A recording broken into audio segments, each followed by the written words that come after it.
Okay. Hi, Chelsea.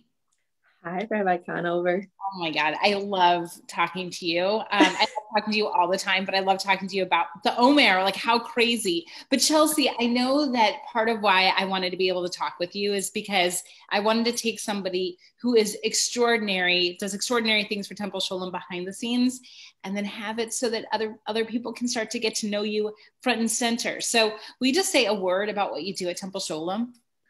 I work in the accounting department with Jody. We're a two-man wrecking crew. Um, Or building crew. building crew, yeah. I do most of the payroll, a lot of the Shul Cloud payment stuff, all money things, really. So yeah. And do you want to say anything about your brother?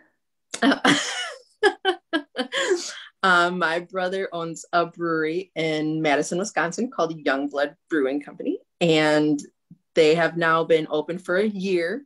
They opened in the middle of a pandemic and they are rocking it. They are the sixth best new brewery according to USA Today. They just got that super awesome award. So I'm super proud of him and all his accomplishments. Yeah, absolutely. And of course, he's number one in my heart. Did just last night at for our date night. We tried one of the amazing brews. We loved it, and I like that you're wearing Badger today. So this all works. So today, I wanted to talk with you about this crazy tradition that the Jewish people have of counting the Omer, which is from the time of Passover to then we're counting for 49 days until we get to another holiday called Shavuot, where we celebrate receiving Torah at Sinai. We go through, and each day we actually literally count the Omer. We used to, in ancient times, this was a time of the spring harvest. And so we would bring an Omer of wheat or barley or something from our spring harvest to the temple in Jerusalem. Each day, that was a way that we would actually offer something up, especially because an Omer is the weight of the manna that rained upon the Jewish people in the desert journey. So it was like then, okay, so then once we're stable in a land, then we're going to offer it forward. We're going to say, thank you for taking care of us. And now let's show our gratitude. And so we have this tradition where we still say, let's take this time and let's dig a little deeper into our own meaning and purpose in this world, all of us as humanity. And we use this mechanism of counting the Omer. So then, according to the Kabbalists, which were mystics, they believed that each week was infused with this different aspect of the divine.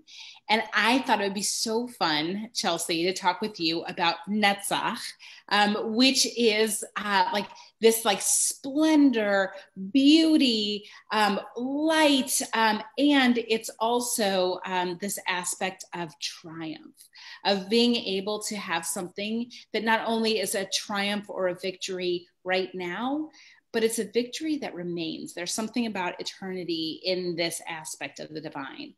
So I thought it would be cool to hear from you.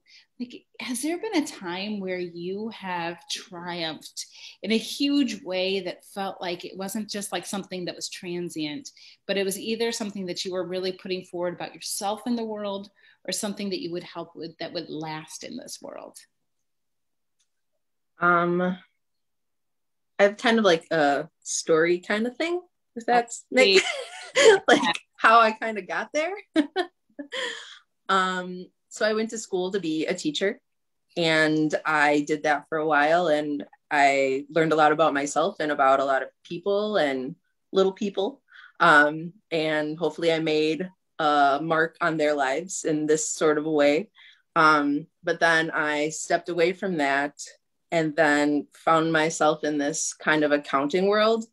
And I've never been more happy, as weird as it kind of sounds. Who likes numbers? Not really anybody, especially when they start in a very different place. So I feel like that's my biggest triumph, finding something that I was very passionate about working with kids, and I still love working with kids, and I'm happy to give people my knowledge about working with them. But I feel like I'm at home now when I'm working with numbers and spreadsheets and all that kind of fun stuff that I know that you love. And it's just huge. Like it's something where you're right. Like not everybody loves it. And that's why it's so huge when there's somebody who takes the this is your passion, and then you take it. Can you tell me what it means to you to work at Temple Sholem specifically? Like to use your knowledge for this purpose? It's one of the most amazing places I've ever worked. And I don't mean to like toot your horn or anything, but like I couldn't be more happy. The people, the members, the staff, the clergy are the nicest people I've ever come in contact with. Like even you just bringing up my brother's brewery, like that's kind of a funny, like weird thing. I know that Madison has a place in your heart, but like, like it's just silly now. Yeah, right.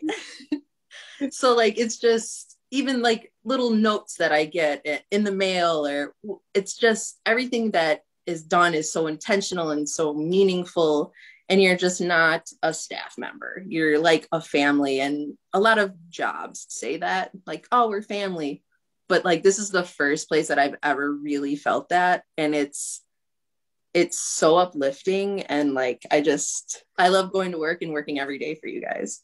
Oh, I love that. Well, and I have to say, like, I feel like we feel that from me. Like, I feel like that the part of why this all works so well is because you're a very mission driven person. And so then when there's that fit of you want to be able to help people, that's why you used to do that through teaching. And now you do that through numbers. But it still means that then we're able to accomplish a lot together because we care about this world, because we want to make impact on children and adults and the environment and the city of Chicago and people's lives feeling like they're more meaningful because they come in contact with Temple Sholem. And so, Chelsea, thank you. Thank you for you being you and making Temple Sholem that much more special. And thank you for sharing this incredible story. Thanks for having me be a part of it. Well, happy counting, Omer. Same to you. Bye. Bye.